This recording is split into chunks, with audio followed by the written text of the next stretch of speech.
Now, I suspect that those who are running the show, who are manipulating people like Ed Miliband and David Cameron, the real power in our country, are also running a subversion and demoralisation campaign. And they're using the law, they're using the media and various other strands in order to demoralise the public, with the intention of making the public impotent and not capable of opposing certain decisions that are going on behind the scenes. And I come to this conclusion because I've looked at the work of Yuri Bezmenov.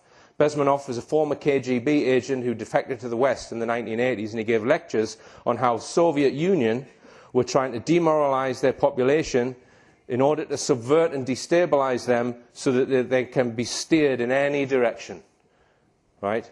And then controlled, become subservient to the state.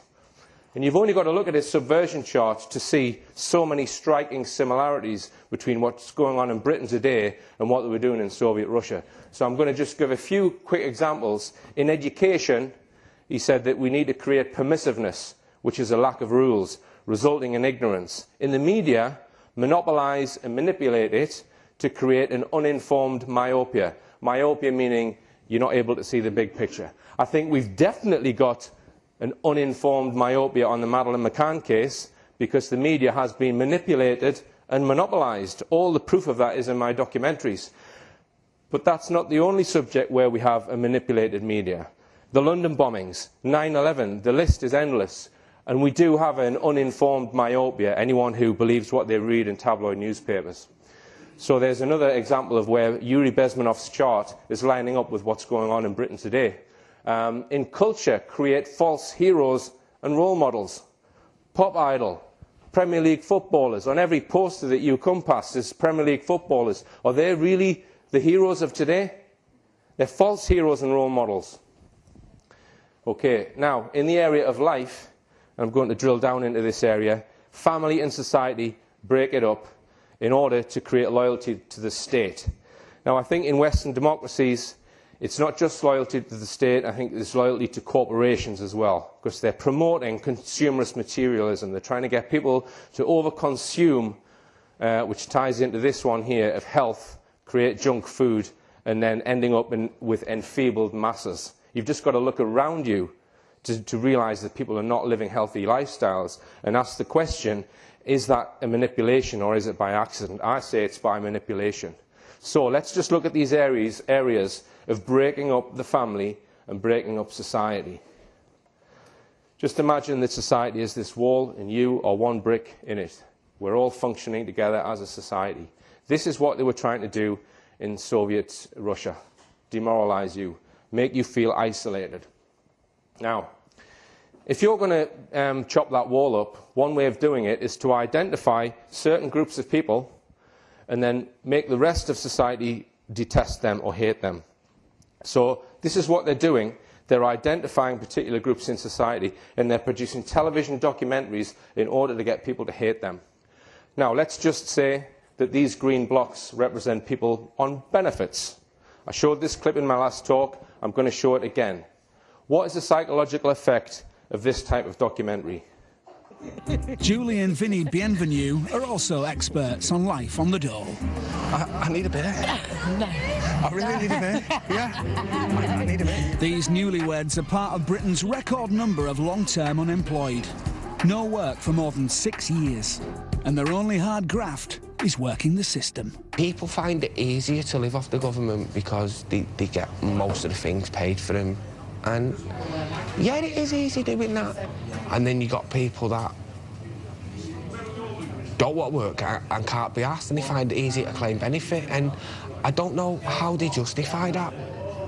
I'm in that position, yeah. I'll hold my hands up, yeah. At the end of the day, you'd be better off going for the VIP one because it's included. Julie and Vinny want more. Julie gets sickness benefit, 310 quid a fortnight. All of Vinny and Julie's 9 children are living on benefits. They're the next welfare generation. Julie has to ring up the dole office to check just how much cash they've got coming in. But can you possibly tell me how much will be going into my bank, please? And with unexpected cash in the bank, it's time to spend. Hopefully I can get me money out. But they spend more on fags and their TV package than they do on food and other basics. Housing benefit is one of the largest chunks of Britain's welfare bill. The cheeky twat. Vinny has secured the new home they wanted in the space of just a few days. Fucking lift up. I'll have a coffee. Julie hasn't had a job for 6 years. But the future's bright for Julie and Vinny in Liverpool. It's an arrangement that somehow gets them more benefits. And the cable TV man is back. So, spirits are high. Short of getting a job, life couldn't be rosier. Now, these documentaries are very successful. People who get taken in by them they spit poison at the people who've been duped to take part in them, and they have been duped to take part in them, because this is the poster that Channel 5 used to recruit people for that documentary.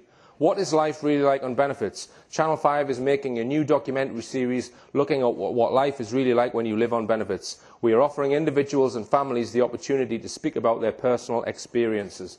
Do you struggle to survive? Are there no jobs in your hometown?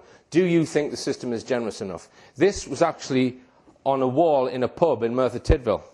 I took a photograph of it. It doesn't say, are you on benefits and proud? No one is on benefits and proud, let's face it, right?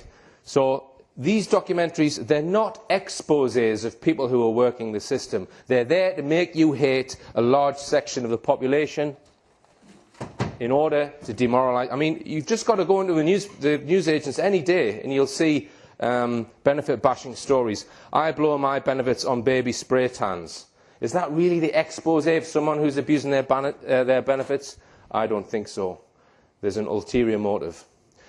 Now, I wanted to find out what other TV shows people find subversive, so I put this appeal out recently. I'm starting a RichPlanet league table of the most subversive shows on television. So if you want to suggest which programs you think are being subversive and why, please go to this link where you can post your suggestion and tell me which TV program you think is the most deviously manipulative on television. I will then compile a league table of TV shows which are considered by viewers to be the most dangerous to the mind and being used to subvert. If you need some advice on where to start, why not try Channel 5's documentaries, which are a cesspit of half-truths and use highly selective editing to present blatantly orchestrated, semi-fictional narratives as some kind of real-life documentary. So, here are the results of that survey. I got about 100 replies to that appeal. There we go. BBC News, #1. The most subversive programme on television as voted by RichPlanet viewers. So I've got some comments here. These are comments from RichPlanet viewers. They're not my comments. I can vouch for the demoralising effect it has on me. Often overhearing only a single sentence of the horrors bandied so professionally on any BBC News programme is enough to sink my mood, sometimes for the day. It goes without saying that BBC One News is the worst bit of behavioural nudging in a single programme. BBC News is the most corrupt and subversive broadcast in the world. EastEnders, like having an open sewer in your living room. EastEnders is stuffed with social engineering. I used to watch it, but then after a couple of years saw it again. Baby being taken from your young mother, married men acting like horny schoolboys.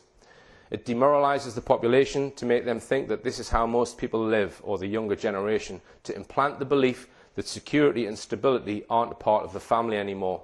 EastEnders is part of a mind control programme to lower the mental ability and standard social behaviour of the mass British public. EastEnders seems to glorify and normalise criminality, family breakup, selfishness, general slobbish behaviour in a way that I had not seen in previous shows.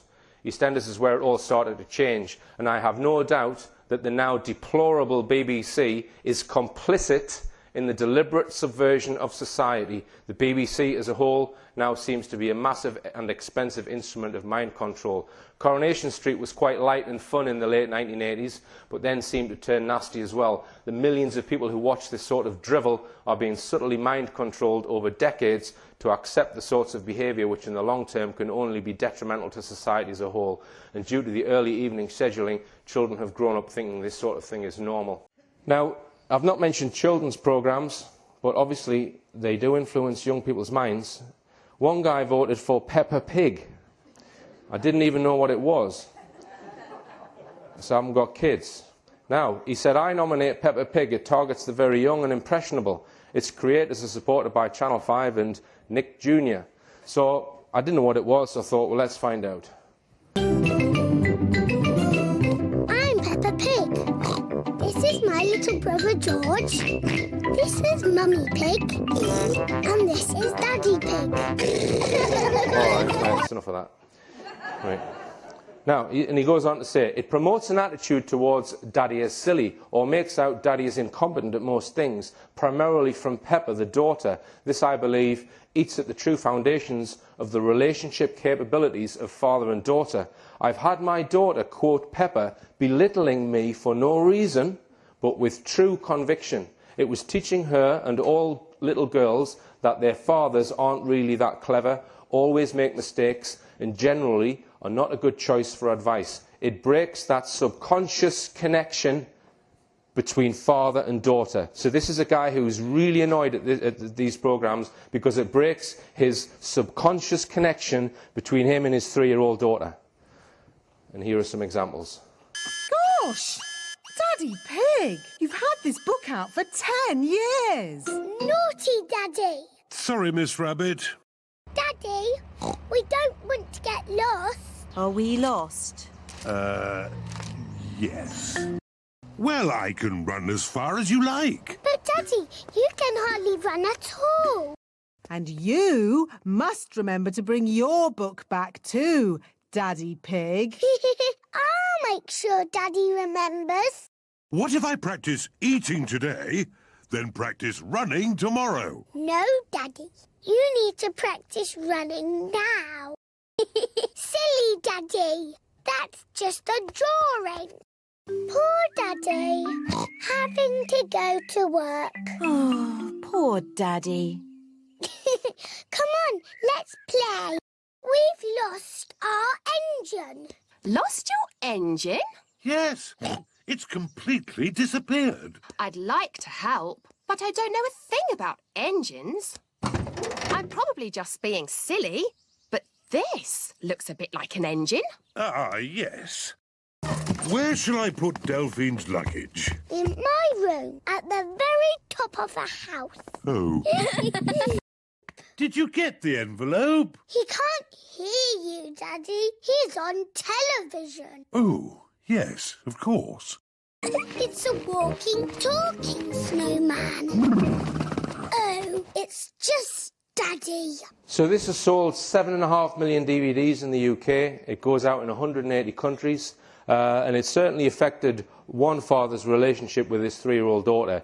And it's probably affecting millions of fathers' relationships with their 3-year-old daughters. You have to ask the question, is this content being put in deliberately for purposes of subversion, as suggested by Yuri Bezmenov? Because one thing that he says about subversion is, people think subversive practices go on in the background.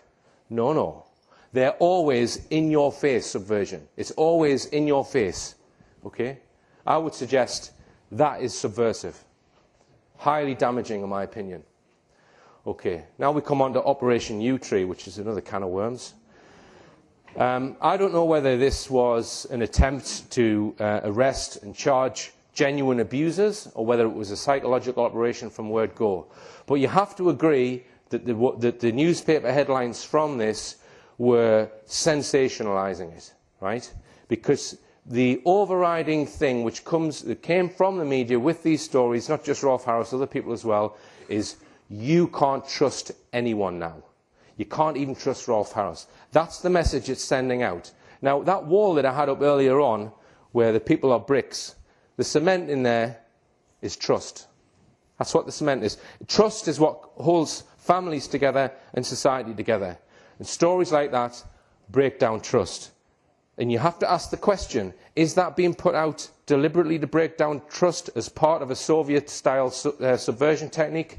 Or is it just by random? I would suggest it's being done deliberately.